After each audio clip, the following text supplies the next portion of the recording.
Baik, Assalamualaikum warahmatullahi wabarakatuh. Perkenalkan kami dari kelompok 2, izin mempresentasikan hasil observasi di SMA Negeri 1 Tanjung Pinang.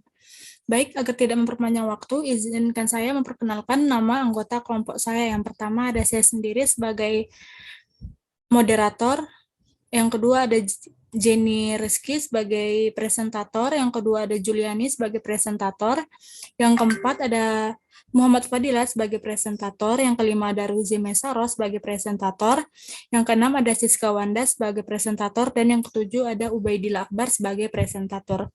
Baik, agar tidak mempersingkat waktu, izinkan saya membacakan materi yang pertama mengenai lokasi observasi kami di SMA Negeri 1 Tanjung Pinang dengan alamat Jalan Dr. Sutomo, Tanjung Pinang Barat.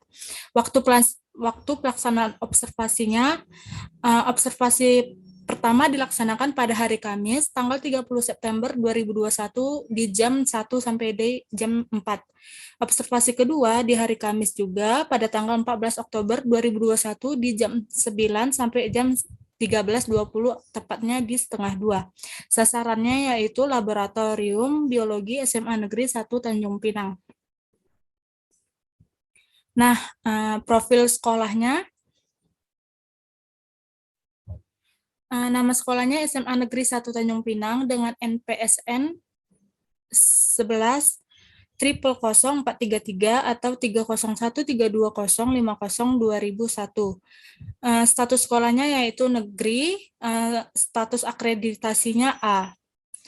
Dengan alamat sekolahnya Provinsi Kepri, Kabupaten Kota Tanjung Pinang, Kecamatan Tanjung Pinang Barat.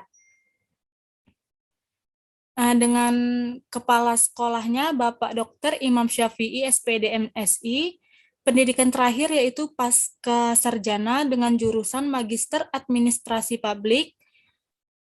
Next. Berikut struktur organisasi sekolahnya. Nah, ini yaitu struktur organisasi laboratorium. Dengan administrasi sekolah, kepala sekolahnya ada Bapak Dr. Imam Syafi'i, SPD MSI, wakilnya Dr. Linganatur, dan wakil kepala keduanya Dr. Robiaton. Next. Dengan data persekolahan, jumlah siswa atau rombongan belajar dari 10 MIPA itu terdapat jumlah siswanya 302, rombelnya ada 7, jumlah siswa per rombel atau per kelasnya 43, itu untuk MIPA.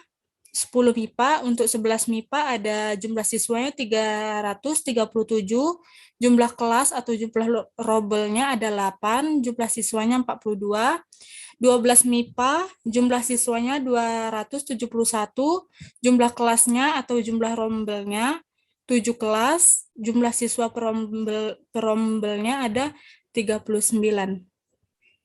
Next. Nah, selanjutnya akan dijelaskan oleh Ubay. Kepada Ubay, dipersilahkan. Baik, berikutnya ada jumlah guru dan tenaga kependidikan di SMA Negeri 1 Tanjung Pinang. Nah, untuk guru pendidikan agama sendiri terdiri atas pendidikan agama Islam yang berjumlah 3 orang. Next. Pendidikan agama Katolik, Protestan, dan Buddha masing-masing 1 orang. Pendidikan keluarga negaraan 3 orang. Dan untuk keseluruhan jumlah guru di SMA Negeri 1 Tanjung Pinang berjumlah 54 guru atau personil seperti yang tertera. Nah, berikutnya ada data lahan dan bangunan sekolah. Luas lahan sekolah sendiri yaitu seluas 16.030 meter persegi, sementara luas bangunannya yaitu 2.994 meter persegi. Next. Nah, untuk jumlah dan kondisi keadaan sarana atau bangunan. Yang pertama, terdapat ruang kelas berjumlah 28 ruang dengan ukuran 72 meter persegi dengan kondisi ruang yang baik berjumlah 23, rusak sedang berjumlah 2, dan rusak berat berjumlah 3. Dan untuk laboratorium IPA-nya yaitu fisika, kimia, dan biologi masing-masing berjumlah 1 dengan ukuran berturut-turut yaitu 101 meter persegi, 150 meter persegi, dan 101 meter persegi. Dan untuk sarana lain tertera seperti pada tabel berikutnya.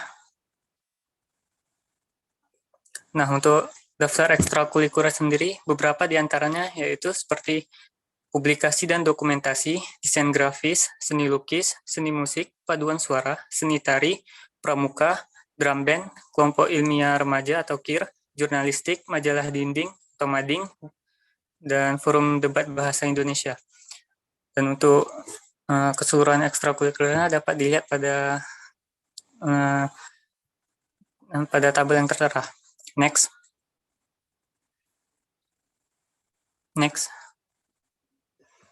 Nah, untuk prestasi sekolahnya sendiri, yang pertama adalah juara 1 Lomba Sekolah Sehat berturut-turut tingkat kota tahun 2010 dan 2011.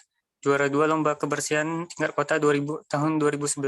Juara 1 Sekolah Berwawasan Lingkungan tingkat provinsi tahun 2012. Juara 1 Sekolah Sehat tingkat kota tahun 2013. Juara atau Sekolah Adiwiyata Nasional tingkat nasional pada tahun 2013. Juara 7 Perpustakaan tingkat nasional tahun 2014 dan Sekolah Sehat tingkat nasional tahun 2015. Baik, sekian dari saya kembalikan kepada moderator. Baik, terima kasih kepada Ubaidillah. Selanjutnya, perangkat pembelajaran biologi di SMA Negeri 1 Tanjung Pinang akan dijelaskan oleh Siska kepada Siska, dipersilahkan. Baik, terima kasih kepada moderator. Selanjutnya, perangkat pembelajaran biologi di SMAN 1 Tanjung Pinang. Berikut silabusnya. Next. Selanjutnya ada RPP, Rencana Pelaksanaan Pembelajaran Daring yang 1, Satuan Pendidikan SMAN 1 Tanjung Pinang, untuk mata pelajaran biologi, kelas semester 12, semester 1, materi pokok, enzim dan metabolisme sel. Alokasi waktu 1 kali 60 menit. A. Tujuan pembelajaran melalui kegiatan pembelajaran dengan pendekatan saintifik menggunakan metode diskusi informasi melalui WA Group atau Google Meet. Dan mode pembelajaran discovery learning peserta didik dapat 1. Membedakan pengertian metabolisme, katabolisme, dan anabolisme dengan benar melalui kajian literatur dan bagian metabolisme pada tumbuhan.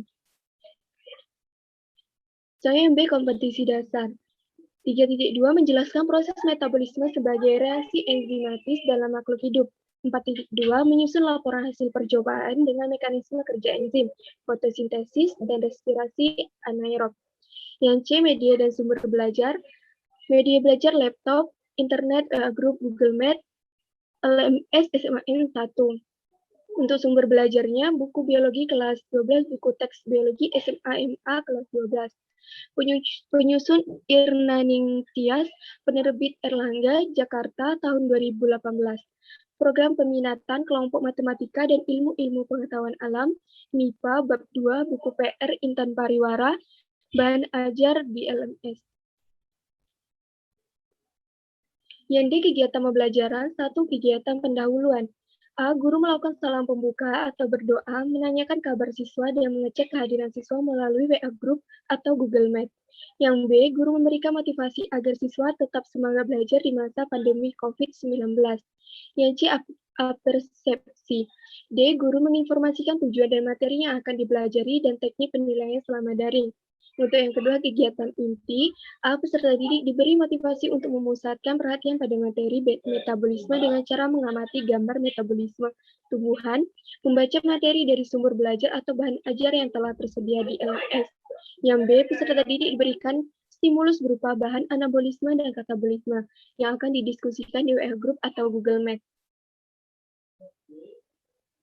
Yang C, peserta didik mengidentifikasi masalah atau anak bertanya, mengumpulkan data, mengolah data, verifikasi, dan menyimpulkan. D, guru mengarahkan siswa untuk menemukan hal yang baru pada materi metabolisme pada akhir pembelajaran. Yang ketiga, kegiatan penutup. Peserta didik dibimbing untuk membentuk kesimpulan materi metabolisme yang berkaitan katabolisme dan anabolisme. Yang B, guru mengakhiri pembelajaran daring dengan berpesan kepada siswa agar memaksimalkan ibadah, melakukan pencegahan penyebaran COVID-19, serta menjaga kesehatan diri dan keluarga dengan tetap di rumah saja. Untuk yang E, penilaian pembelajaran. 1. Penilaian sikap atau mengamati pada saat proses diskusi di grup WA kelas dan grup Google Meet sebagai bentuk kedisiplinan. Yang kedua, penilaian pengetahuan atau proses penyelesaian tugas dan penilaian harian dengan LMS. Yang ketiga, penilaian keterampilan atau membuat bagian tumbuhan yang berkaitan antara katabolisme dan anabolisme.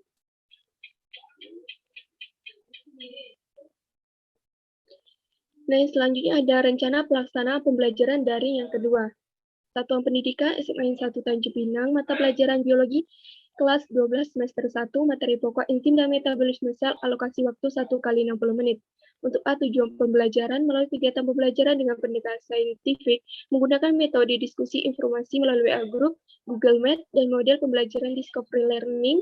Peserta didik dapat 1. Mendeskripsikan komponen penyusun enzim dan sifat-sifat enzim.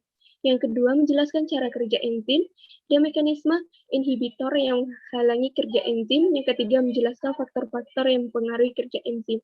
Baik, itu saja yang dapat saya sampaikan. Saya kembalikan kepada moderator.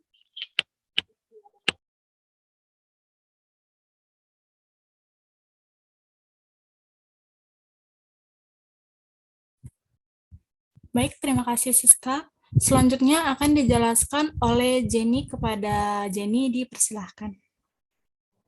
Baik, terima kasih kepada moderator. Selanjutnya saya akan membahas tentang kompetensi dasar atau KD. Nah, pada KD 3.2 ini menjelaskan proses metabolisme sebagai reaksi enzimatis dalam makhluk hidup.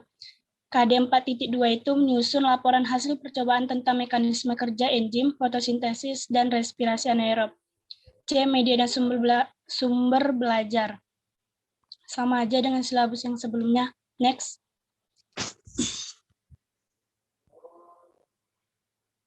D, kegiatan pembelajaran. Nah, yang pertama itu kegiatan pendahuluan. Guru melakukan salam pembuka atau berdoa, menanyakan kabar siswa, dan mengecek kehadiran siswa melalui WA Group atau Google Meet. Nah, yang kedua itu guru memberikan motivasi agar siswa tetap semangat belajar di masa pandemi atau COVID-19. Yang ketiga, guru memberi apresiasi. Yang keempat, guru menginformasikan tujuan dan materi yang akan dipelajari dan teknik penilaian selama daring. Yang kedua itu kegiatan inti. Nah, pada kegiatan inti ini peserta didik diberi motivasi untuk memusatkan perhatian pada materi metabolisme dengan cara mengamati gambar enzim. Yang kedua itu peserta didik diberikan stimulus hati ayam dan model sebuah enzim yang akan diskusikan di WA atau Google Meet. Yang ketiga, peserta didik mengidentifikasi masalah, mengumpulkan data atau hasil eksperimen, mengolah data, serta verifikasi atau pembuktian dan dapat menyimpulkan. Yang terakhir yaitu guru mengarahkan siswa untuk menemukan hal baru pada submateri metabolisme atau enzim di akhir pembelajaran. Next. Yang ketiga, kegiatan penutup. Peserta didik dibimbing untuk membuat kesimpulan submateri metabolisme yang berkaitan dengan enzim. Yang B, guru mengakhiri pembelajaran daring dengan berpesan kepada siswa agar memaksimalkan ibadah. Yang E, penilaian pembelajaran. Yang pertama, penilaian sikap atau mengamati pada saat proses diskusi di grup WA kelas dan Google Meet sebagai bentuk kedisiplinan. Yang kedua, penilaian pengetahuan pada proses penyelesaian tugas dan penilaian harian dengan LMS. Yang ketiga, penilaian keterampilan. Next. Rencana pelaksanaan pembelajaran daring. Yang ketiga, tentang materi pokok enzim dan metabolisme sel. Sama aja dengan yang sebelumnya. Next.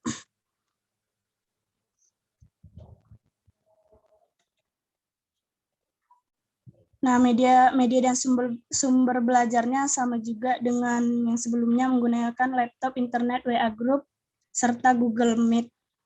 Nah, yang kedua itu sumber belajar. Sumber belajarnya ini menggunakan buku biologi kelas 12 atau buku teks biologi SMA kelas 12, penyusun Imanitias atau penerbit Erlangga, Jakarta tahun 2018. Yang D itu kegiatan pembelajaran. Yang pertama kegiatan pendahuluan, sama saja dengan yang sebelumnya. Next. Yang Izin kedua kegiatan untuk inti. dibacakan RPP-nya KD aja. Oh, KD ya. Baik. Yang kedua itu kegiatan inti. Peserta didik diberi motivasi untuk memusatkan perhatian pada materi metabolisme dengan cara mengamati bagan respirasi aerob. Yang kedua, peserta didik diberikan stimulus berupa bagan respirasi aerob yang akan didiskusikan di WA Group. Yang D, guru mengarahkan siswa untuk menemukan hal yang baru pada proses respirasi aerob. Yang ketiga, kegiatan penutup. Peserta didik dibimbing untuk membuka kesimpulan materi metabolisme yang berkaitan respirasi aerob. Yang B, guru mengakhiri pembelajaran daring. Yang E, penilaian pembelajaran.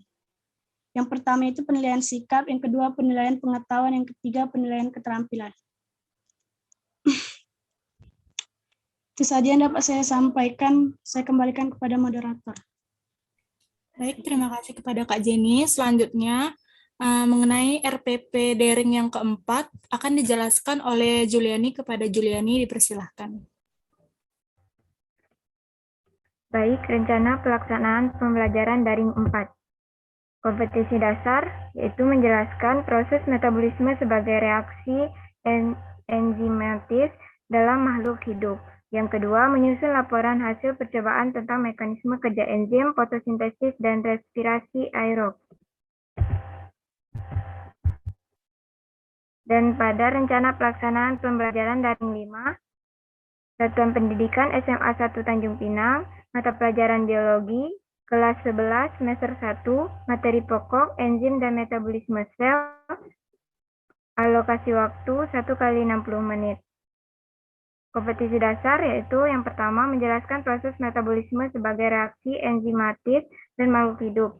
Yang kedua menyusun laporan hasil percobaan tentang mekanisme enzim, fotosintesis, dan respirasi aerob. Baik, sekian dari saya kembalikan kepada moderator.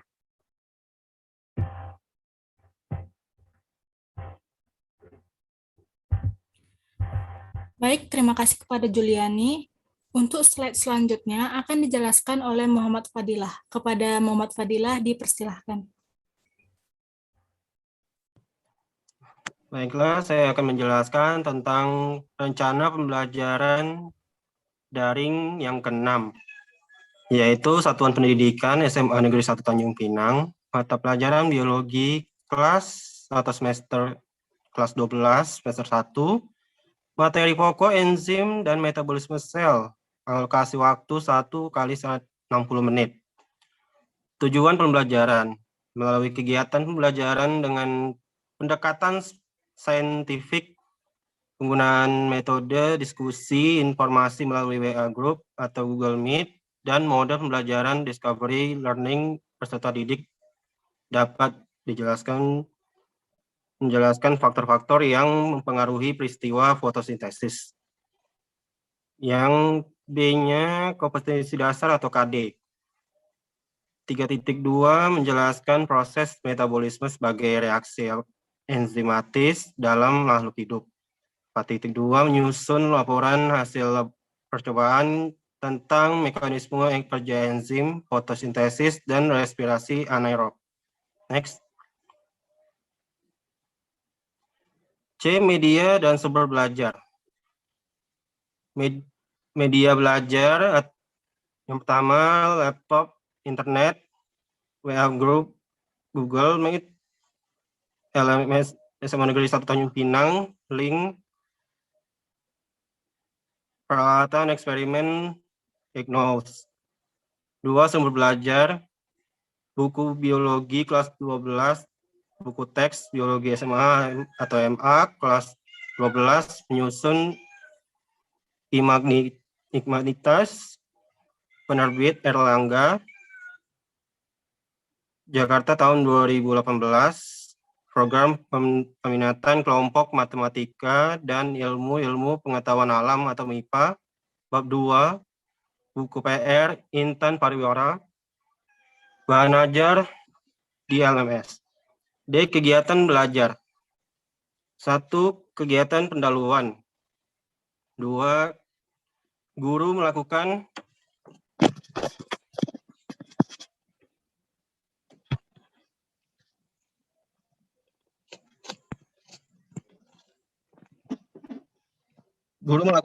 salam pembuka atau berdoa, menanyakan kabar siswa dan mengecek kehadiran siswa melalui WA Group atau Google Meet. Guru memberikan motivasi agar siswa tetap semangat belajar di masa pandemi COVID-19. Yang C, apresiasi. D, guru menginformasikan tujuan dan materi. Saya kembalikan kepada moderator. Baik.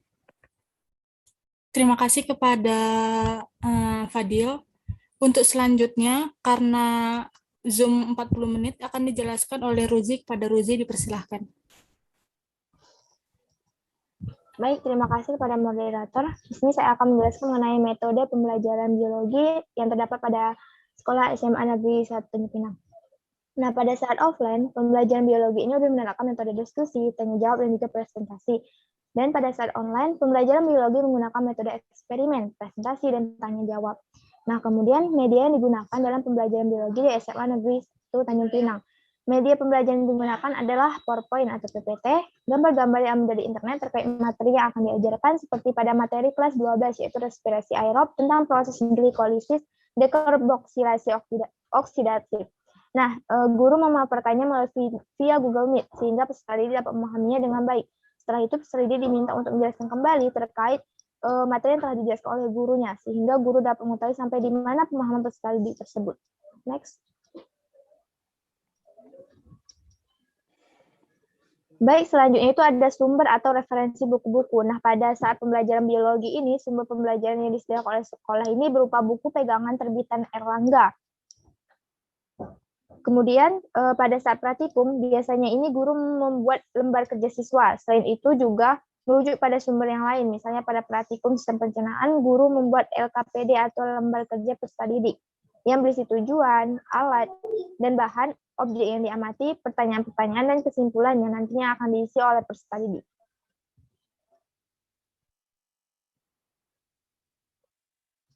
Nah, berikut contoh referensi buku yang digunakan pada pembelajaran biologi di SMA Negeri 1 Tanjung Pinang.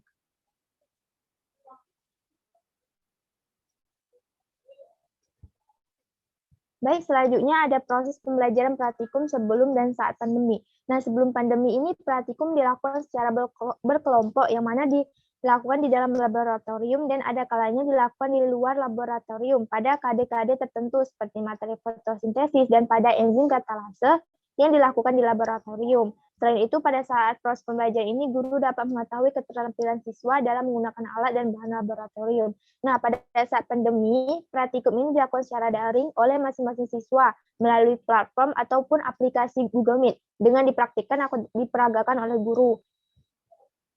Selain itu, pada praktikum ini juga, guru dapat melakukan praktikum namun tidak seperti saat dilakukan sebelum pandemi, karena guru dapat mengamati keterampilan siswa saat menggunakan alat dan persiapan siswa yang meliputi bahan-bahan untuk praktikum. Meskipun begitu, guru tak mengenalkan alat dan bahan yang terdapat di laboratorium.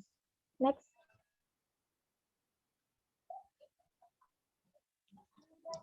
Berikut adalah alat dan bahan praktikum yang tersedia di laboratorium SMA Negeri 1 Tanjung Pinang. Yaitu salah satunya ada mikroskop. Next. Berikut masih alat dan bahan praktikum. Baik, selanjutnya ada sarana dan prasarana yang terdapat di laboratorium SMA Negeri 1 Tanjung Pinang. Nah, sarana ini meliputi ada papan tulis, meja, kursi, kipas angin, lemari, jam dinding, dan bak cuci. Kemudian prasarana ini terdapat gedung, ruangan, pencahayaan, dan juga tersedia air bersih. Next. Berikut adalah sarana prasarana. Baik, selanjutnya alat dan bahan yang sering digunakan pada praktikum SMA Negeri 1 Pinang, yaitu alatnya meliputi tabung reaksi, gelas beker 250, 500, dan 1000 ml, gelas ukur, bunsen, rak tabung reaksi, pipet tetes, spatula, termometer, corong, jarum oase, dan mikroskop. Nah, bahan yang sering digunakan ini seperti kertas pH, Vehling A, B, spiritus, methylene blue, alkohol, dan reaksi Molis. Nah, untuk uji praktikum yang sering digunakan ini yaitu uji urin, uji makanan, enzim katalase, bioteknologi konvensional, dan uji dikotil monokotil. Next. Baik, sekarang kita masuk pada hasil analisis praktikum biologi dari silabus SMA Negeri 1 Tanjung Pinang. Nah, seperti yang kita ketahui bahwa praktikum merupakan suatu pembelajaran dengan siswa melakukan percobaan dengan mengalami sendiri sesuatu yang dipelajarinya. Nah, praktikum ini memiliki kelebihan tersendiri dengan metode pembelajaran yang lainnya, yaitu yang mana siswa langsung memperoleh pengalaman dan keterampilan dalam melakukan praktikum, mempertinggi partisipasi siswa baik secara individu maupun kelompok. Siswa belajar berpikir melalui prinsip-prinsip metode ilmiah atau belajar mempraktekkan prosedur kerja berdasarkan metode ilmiah. Nah, pembelajaran dengan praktikum ini sangat efektif untuk mencapai seluruh ranah pengetahuan secara bersamaan karena ini akan melatih teori yang dapat diterapkan pada permasalahan nyata atau kognitif, melatih perencanaan kegiatan secara mandiri atau afektif, dan melatih pengguna instrumen tertentu atau psikomotor. Next.